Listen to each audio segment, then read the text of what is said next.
Well, hello, everyone. Thank you so much for watching. Welcome to my very thoughtful world. Listen, guys, as you all know, I am very intentional about bringing you powerful, positive women who are living their dreams and doing what they love for a career, because I think it's important that we all tap into that part of ourselves. So I believe that, we have to see it in order to be it. So I'm bringing you guys these women. So I hope you're checking it out and you're getting the courage so you can start living your dreams as well. So tonight we have on Miss Felicia Lucas. I can't wait for you guys to meet her. Felicia, tell everybody about yourself. Hey, everybody. I am glad to be here tonight. Thank you for this opportunity. I always love to share my story and share my life. I believe in transparency in order to help others live their best life. And I am a 23-time author. I'm a mom of three. I'm a wife. I am a speaker. I'm a health and wellness coach. And I'm also a publisher. I wear a lot of hats, And so as I said, I like to use my life. I like to use my experience. I like to use what I've gone through to help people, more specifically women, to move to their best selves and holistically throughout their life. So there's a lot of aspects of me that we'll probably talk about today as well.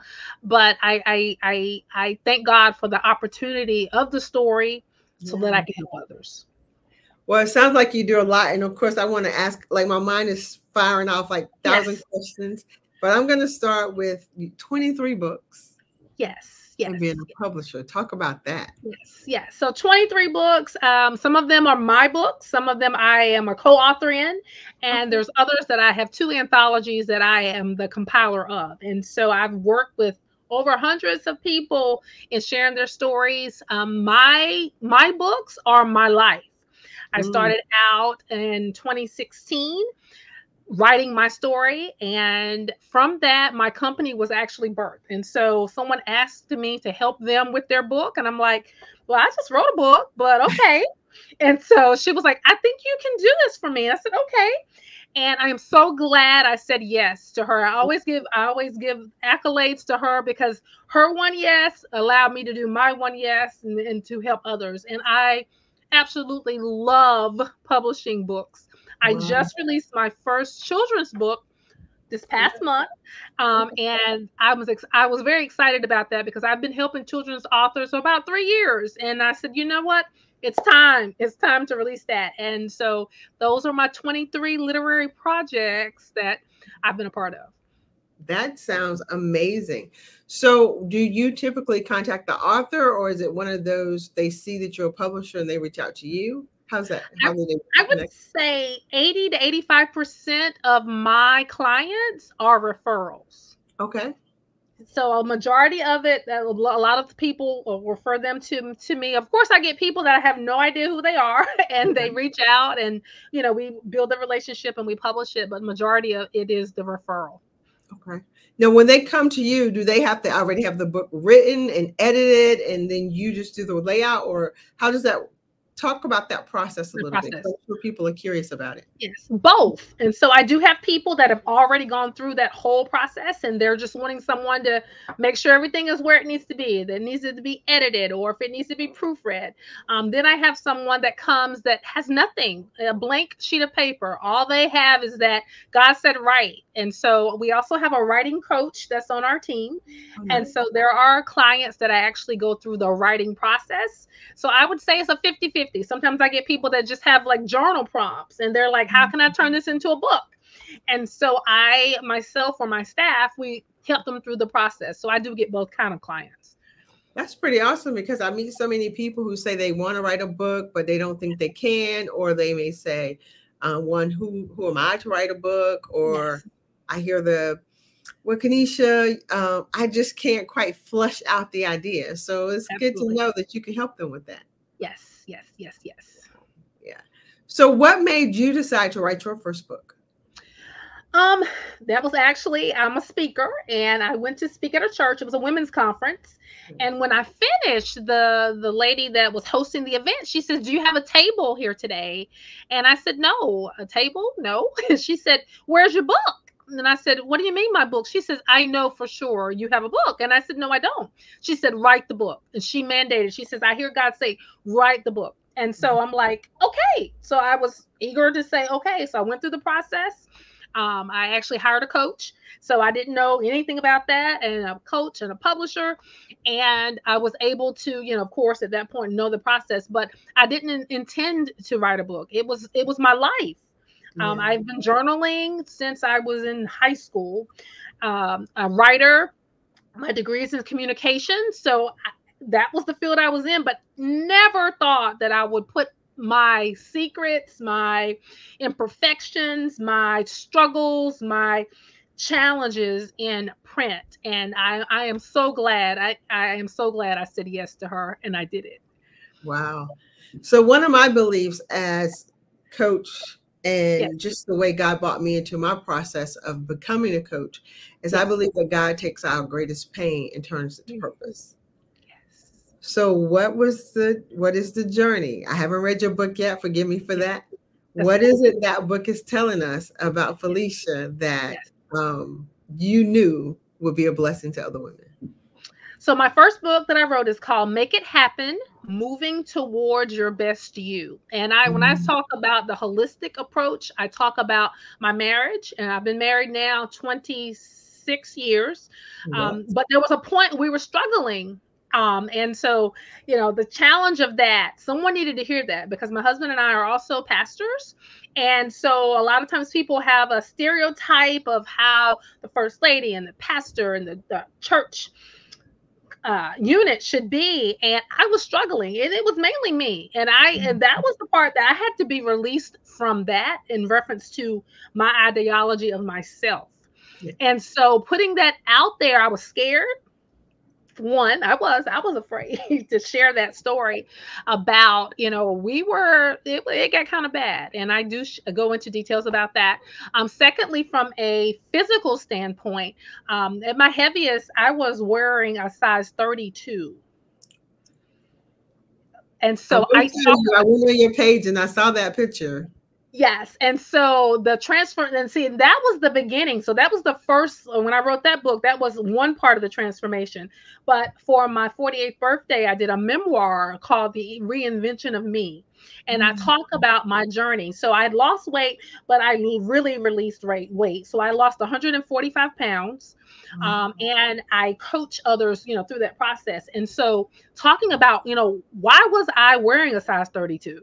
Getting Mm. to like the root of, like, why am I at that place in my life, Yeah. and the truth of that. And so being able to release that in literary form, I talk about that. I talk about being laid off. People like, oh, she's successful and she has all these things going on, but I lost my job. And that was Wow. a whole nother process. It was a layoff, and just dealing with that. And then the first chapters really talk about my spiritual relationship and being separated from God and finding him again. So Mm. I'm really, when I talk about real life, like a mom out of balance and how she's out of balance, letting other people know that, we can be successful. And I always talk about, the scripture. What does it profit a man to gain the whole world? What does it profit you to be the best coach? What does it profit you to be a great author, a great entrepreneur, but you lose yourself, you lose your family, you lose your spouse, because you are trying to obtain that success ladder. And so I learned quick that that's not that I could be successful as an entrepreneur, but if I am failing as a mom, if I'm Mm. failing as a wife, then what does that profit me? Yeah. And so I wanted other women to know it gets tough, but there can be balance. So that's what I talk about in the first book. Well, that's a lot. That sounds like a book definitely worth getting. Well, you mentioned, like, you named all these things that you're doing: coaching, speaking, Yes. author, publisher, um, health coach. How do you balance it all? I sometimes ask myself that. Yeah. And what I learn, and I tell my clients the power of yes, but then the power of no. And there's things Mm. I turn down. My schedule is pretty much, I'm a planner. And so, even I have health coaching clients that I meet with weekly. I have publishing clients. Everything has to be organized. And when I realized that I can do that, and then I have help. So I do have staff that work. So it's not just all on me as well. So I did learn that I needed to hire help. I needed to have people to help me. That was the changer. But being organized with that, because I still want to do date nights with my husband. I still want to spend time with my kids. And I didn't say all this. I also have a full-time job. I didn't tell you that.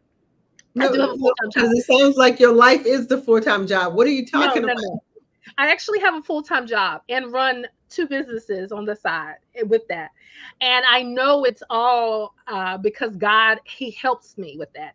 And so there's probably other things I could be doing within those entities, but I've learned how to say, no, I can't take that. I can't take that on and be okay with that. Okay. And that's very interesting, because so today I did a small poll in my group asking some of the ladies who are entrepreneurs, what do they need in their business? And I had not put up there extra time. So one of the ladies, she herself, she's like, I added a category, which is fine. Like, I need to hear what their needs are. And she put, she needed extra time. And I thought, now I'm listening to you say you have a full-time job. A full-time job. 2 businesses. 2 businesses and a church and a husband and a kid. And you have the same 24 hours that I have. So tell me, how do you pull that off? Like, I hear you, but share with me just a brief scope of what a day looks like for you. So Mondays are my client days. So like today I worked 10 hours already today. I got home 15 minutes before our podcast. Okay. I've already worked 10 hours today. I have this, and then I have a full-time job. Full-time job. Yeah. I've already worked 10 hours today. Yes. So I've been up since 4:30. So that's one of the things. I'm an early riser. And so a lot of what I do early in the morning, prayer time, whatever I need to do before work. So I've already, done all of that, but I schedule certain days for certain things. So Mondays, my family knows that those are client days. So when if I work 7 to 5, if I work 8 to 6, they know clients up until probably 9, 10 o'clock. Okay. But I sacrifice. So that is a long day for me. Today will be a long day, but I don't have any more clients, no more help clients the rest of the week. So I may have publishing clients that I might have, like my schedule varies on my full-time job. So sometimes I work nights, sometimes I work mornings. So I have my schedule. And so they know that there's a certain window. So when I say I have to stick to that, I have to stick to that. And when I really say scheduling out, really have to schedule it out. So that's the only way. It's a lot. And there are times I get overwhelmed, and that's when I realize I needed help. So then I outsource certain things. But the main thing is keeping it organized and saying, no, I'm not taking on that client, or we'll schedule it another time. I love it. Yes. Go ahead. I'm sorry. No, you're good. You're good. I was going to say, so what I hear clearly is that you have clear boundaries. Absolutely. Yeah. But it took me now, being in business, that didn't happen originally. Because, I didn't have all this organized. And that's when I was almost about to be single, because I was not organizing all of what I needed to. And then you put in their self-care. So for me, self-care has now become even more important. That there's days that I do nothing for no one but Felicia. And I am being very selfish. Okay. Nothing. And so that's when we talk about, if you want to get your hair done or your nails done, or just go for a walk, or just that time, just me time. Like, I love watching Hallmark movies. And my family knows when I say it's Hallmark Day, which means don't bother me. I am in my bedroom and I got my feet propped up and I have my coffee or my tea, but I have to be very intentional. I love that. I love that.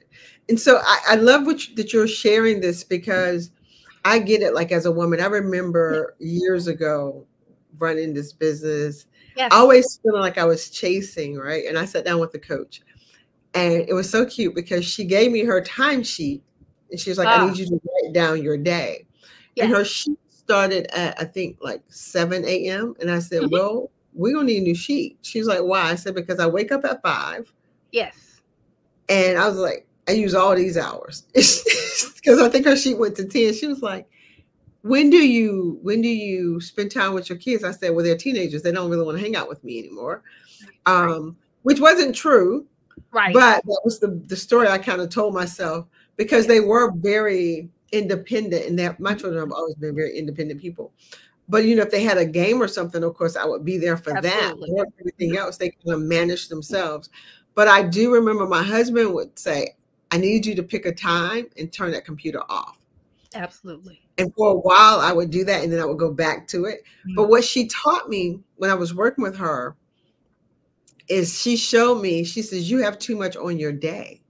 She said, your to-do list for a day looks like most people to-do list for the week. And what that was doing was not only was it running me tired, right, it was also making me feel like a failure. Because it was too much to do in a day. And when you don't have someone there to tell you or to balance it or someone else to look at it. Yes. Right. And that was it. So I love that, one, you have those boundaries, and two, that you've learned to set that schedule up on what you do on what days. I also have certain days where my clients can book. Well, it's not like every day. And in fact, if all goes well, God's will, that's about to change, because I'm working really hard to move into group coaching, because I just can't. Absolutely. I just can't. And I've been wanting to for a while, but I've been hesitant to let go, because I typically do emotional awareness work. Yes. Lots of it. And so I didn't think I could do that safely in a group setting. Yep. No. Yep. But we're working. But you know what's crazy, Felicia, and this is just a little off topic. Years ago, I did it. That was all I did, because when I started, I would have women, I would do one program and they would pay me to do a second program, because they would do that program and different things would open up.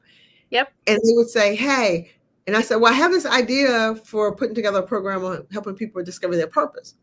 It's like, well, how much you want to charge for it?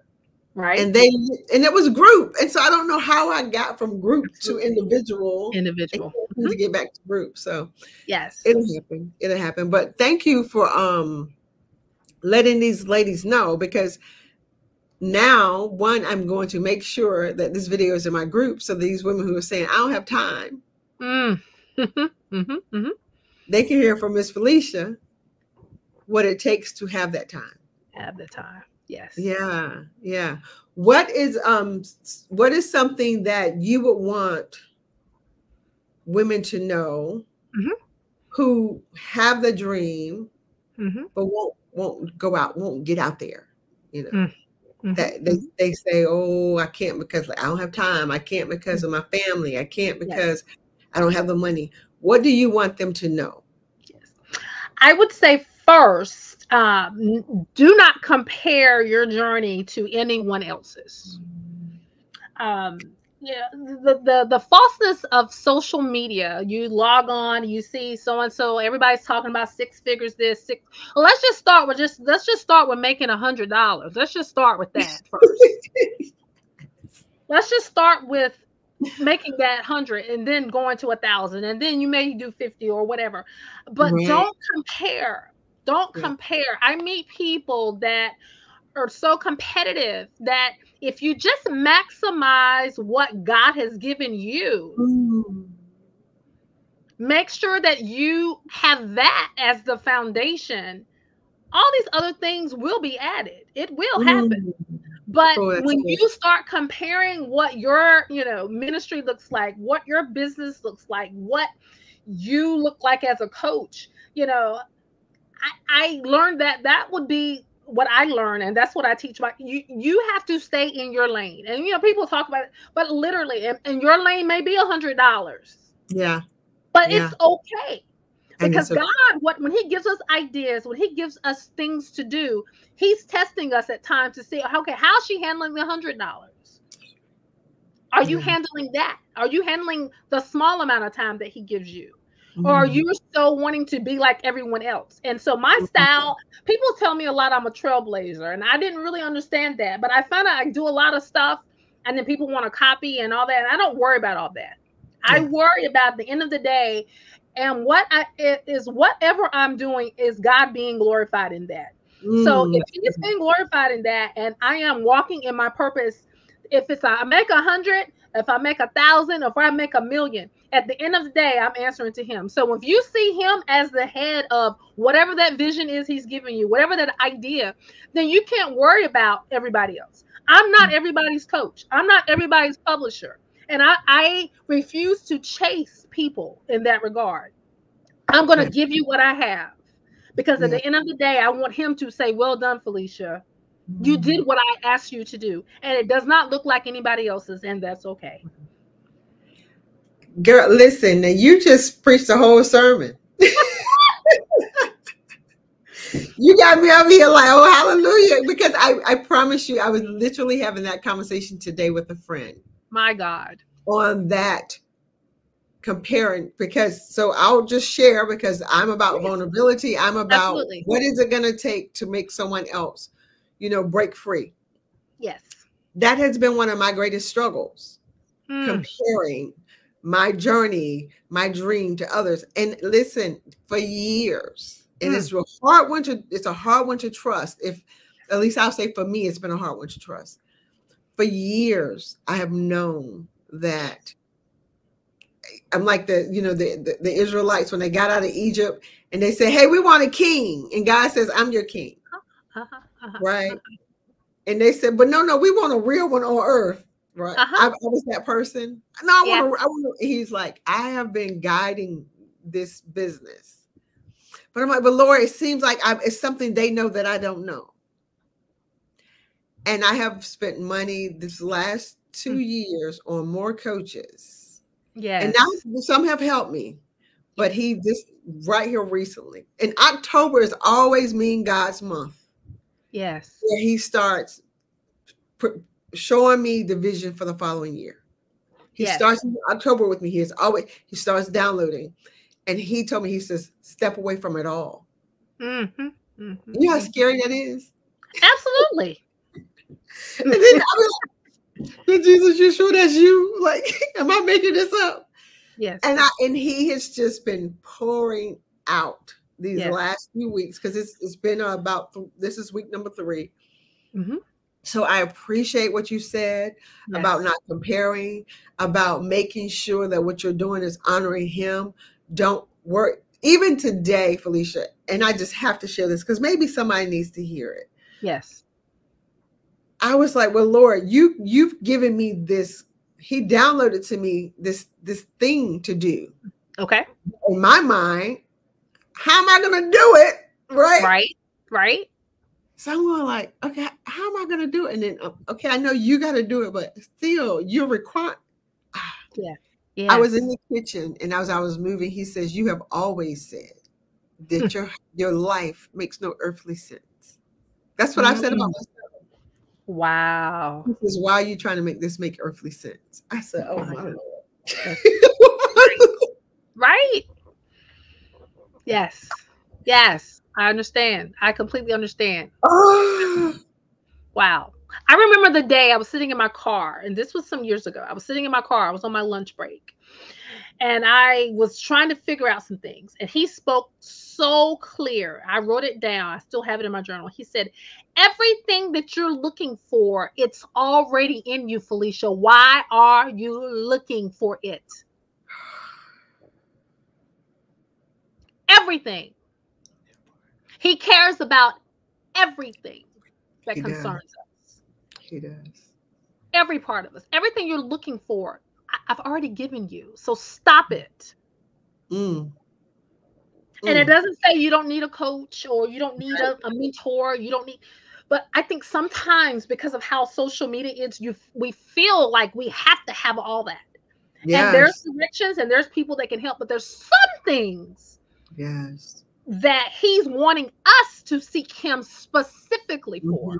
And we're looking for everybody else for the answer.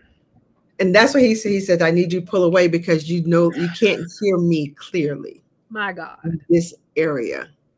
You have too many messages. There you go. We here. These few weeks, they have been beautiful and challenging, and Yes. you know, I call it mind monsters. I know some people call it the devil, but because I do, you know, my business is called Very Thoughtful, because I Thoughtful, help right? my clients with the way they think, Think. right? Yes, yes, So yes. literally the other night, because I call them my mind monsters, they hit me at like 2 in the morning. Sometimes I hate when I roll over and wake up. I'm like, oh, here we go. Here we And I go. couldn't remember the scripture that I had just started meditating on. I was like, Right. okay, Lord, I know it says something like, Yes. like I'm in the middle of the night, just wanting to go back to sleep. I don't even want to get up. Finally, I said, okay, what would you tell your client? Because it's now time for you to coach yourself, girl. What you doing while we laying here fighting with this? Right. If you're going to pull out the scripture, you got to get up and read it. You got to see it, right? Right. Right. So one of the exercises I do with my clients is you write down the story you're telling yourself. What is, because I always say a thought on paper, like a thought in your mind, like a monster. A thought on paper, that didn't make sense. I can challenge. Right. It was 2, 3 in the morning. I got up and I started writing down all the stuff. You're never gonna do it. It's not gonna work. Then God said, "What is true?" And then I stopped, put beside it what He says. Mind relax. I was chilling, and from about 3:30 up until the sun came up, I was in. He was just love it. I love it. So yes. And I just want women to know that doesn't mean that you're out of alignment. That doesn't mean that God isn't for you. That is part of the journey. Absolutely. The war, right? My pastor's preached this Sunday. He said, you know, we're at war. And he says that the fight you are in will require faith like no other, because God is trying to take you somewhere that you've never been.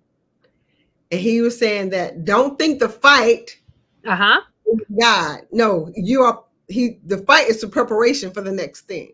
The next. That's like, good. That's good. Good teaching. Yeah, baby. So my heart has been full. Like I try to journal, like you said, I try to just write down the nuggets to remind myself.